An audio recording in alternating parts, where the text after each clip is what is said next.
तो चलिए स्टार्ट करते हैं। Metabolism and excretion of penicillins. ठीक है, पेनिसिलिन्स के बारे में हम पहले पढ़ चुके हैं कि पेनिसिलिन इज एसिड लायबल, यानी कि एसिडिक इन्वायरमेंट क्या हो जाता है, डिग्रेड हो जाता है, डिस्ट्रॉयड हो जाता है, डिस्ट्रॉयड बाय गैस्ट्रिक एसिड।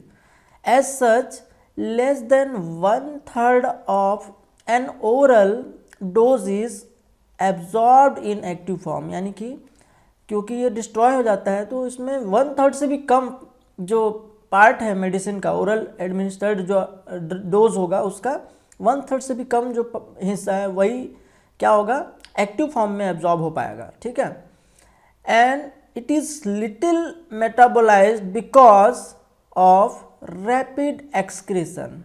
ठीक है, तो ये जो पेनिसिलिन्स होते हैं इसका एक्सक्रीशन बहुत रैपिडली होता है, बहुत तेज़ी से होता है, इसलिए ये मेटाबोलाइज बहुत कम हो पाता है, बहुत ही कम।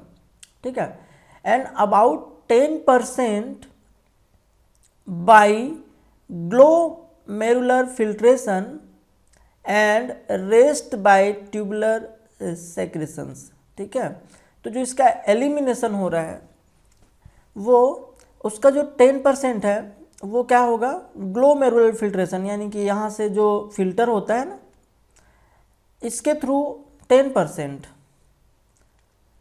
ठीक है, और जो रिमेनिंग ड्रग होगा, ठीक है, जो रिमेनिंग ड्रग होगा वो आगे बढ़ जाएगा। और इसके बाद आपको पता है कि जो ड्रग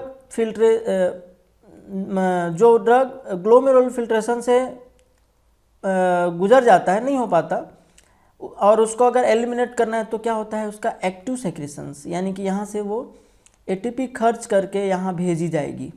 ठीक है, तो इस तरीके से एब्जॉर्ब ड्रग का 10% ग्लोमेरुलर फिल्ट्रेशन से, 10% ग्लोमेरुलर फिल्ट्रेशन से, और रिमेनिंग जो 90% होगा वो ट्यूबुलर एक्सक्रीशन से या ट्यूबुलर सेक्रेशन से एलिमिनेट किया जाएगा। ठीक है, नियोनेट्स जो होते हैं मतलब जो न्यू बॉर्न बेबी होंगे उसमें ट्यूबुलर सेक्रेशन वो बहुत स्लो होता है, धीरे होता है। ठीक है, और इसका प्लाज्मा हाफ लाइफ जो है, प्लाज्मा हाफ लाइफ किसका, पेनिसिलिन जी का, इन हेल्दी एडल्ट्स इज 30 मिनट, यानी कि इसका प्लाज्मा हाफ लाइफ जो होता है वो 30 मिनट होता है एडल्ट्स में।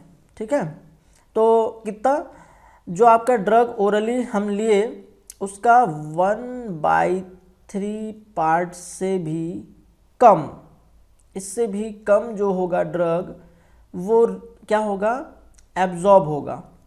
ठीक है, और यानी कि अगर आपने 500 mg लिया तो उसका 1/3 करेंगे तो कितना हो जाएगा, तो देन इस 1/3 पार्ट का जो 10% है वो ग्लोमेरुलर फिल्ट्रेशन, और इस 1/3 पार्ट का 90% जो है वो ट्यूबुलर सेक्रेशंस के थ्रू एलिमिनेट होता है। तो इस तरीके से जो पेनिसिलिन्स है उसका बॉडी से एलिमिनेशन होता है, या बॉडी के बाहर उसको कैसे एक्सक्रीट करने का मैकेनिज्म है वो है। ठीक है, और बाकी इसका जो पेनिसिलिन का डिग्रेडेशन हमने पहले ही पढ़ चुका है कि कौन कौन से पाथवे से ये डिग्रेड होता है। ठीक है, तो चलिए नेक्स्ट स्लाइड में चलते हैं।